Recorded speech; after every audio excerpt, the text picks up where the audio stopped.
signs that Belarus may be ready to join the fight. Are you seeing or hearing anything about Russia needing help there? Well, I'm probably 15 or 16 hours drive from the Belarus border and actually much closer to the Russian border right now. But Ukrainian officials have confirmed that Belarus is considered a threat right now. And part of that is because they believe Russian attacks came from Belarus territory at the launch of the war on February 24th. And so they've basically been considering Belarus a hostile country, as has the U.S. and the European Union, imposing sanctions on Belarus. I think that some of the reporting we have shows mixed kind of opinions here, where you've got some NATO military officials telling CNN that they think it's likely Belarus will join soon, that we have Belarus opposition activists saying that they think that combat units are being prepared to enter Ukraine. But then on the other hand, we have a senior U.S. defense official saying that they do not see signs that Belarus could be coming in. And there's a real vulnerability here, both for Belarus and for Russia, if it gets directly involved.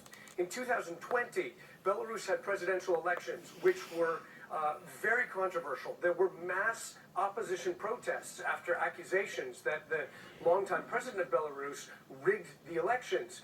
And it was with great effort that, and a lot of force that the Belarus government was able to crack down on these protests and send the opposition, most of it running into hiding.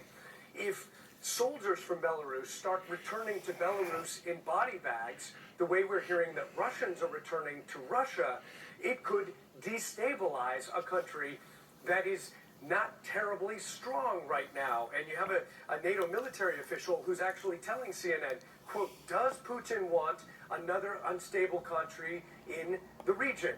His ally, Belarus, perhaps closest ally, involvement in this war would destabilize Belarus, is what that NATO military official is telling CNN.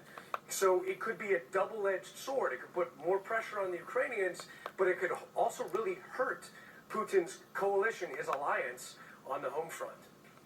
Ivan, sources say Russia is targeting civilians and committing war crimes on the ground. What have you been told by civilians and military members that you've spoken to over the last few days?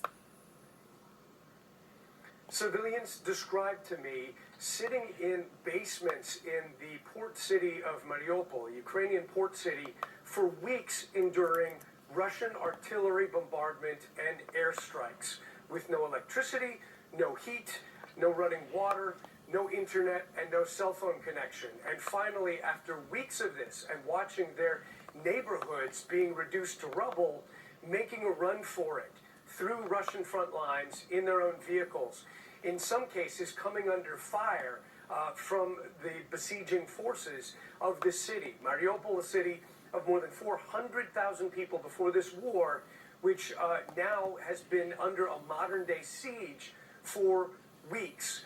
We've been hearing from residents who've escaped. We've been hearing from some of the Ukrainian defenders who are still holding out inside, accusations that Russian warships have also been firing from the Sea of Azov, which Mariupol overlooks.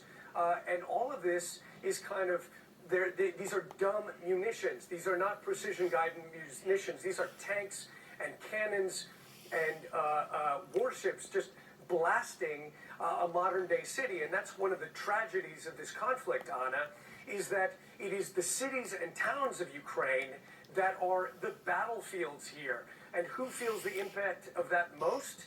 The civilians who are caught in the middle. And nobody can give you an accurate number of how many civilians are still caught in their basements in that grinding siege of Mariupol, about 3.5 hours drive from where I'm standing now. Our hearts are with all of those people. Ivan, thank you for your